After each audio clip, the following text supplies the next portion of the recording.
us this afternoon. Brian.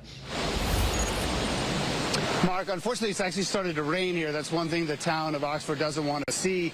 This is the Little River, and you can hear it through my microphone, actually. And over the bridge that was taken out and through the trees, if you will, is Quarry Walk, which is a huge mixed use. They have retail, they have residential, there's medical, and they did not get affected by the water. But I want to welcome in Tom Haynes for a second here, because you built it, basically, and even though you didn't get hit with the water, this is a massive impact, not only on you, but on the people who live and work there.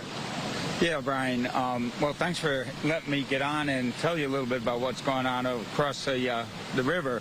So Quarry Walk is a mixed-use development. We've got 55 businesses that are in there, large and small, many, many small independent businesses. Well over 2,000 people are employed there.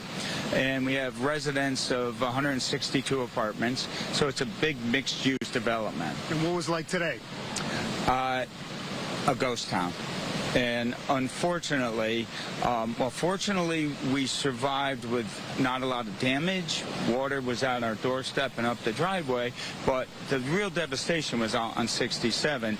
But because of the blocking of 67 and the inability for people to get to work and customers, the place is empty. And I'm not sure when we're going to be able to reopen. So no businesses were able to open today? The only business that opened was Market 32 was able to have people because they spent the night here last night. That's another thing.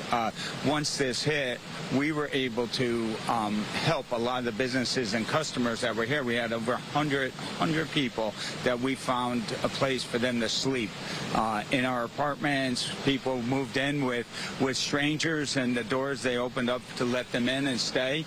And we opened up a daycare and had cots, and so we had well over 100 people that we found housing for. And a lot of them were employees, not just customers.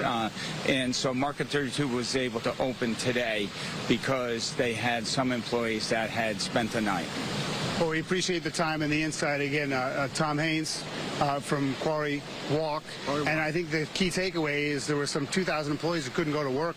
Some people couldn't get home and had to stay with them. And obviously it's disrupting the lives of the people who live there, too. So that's just one little slice of what's happening here in Oxford. Mark, back to you.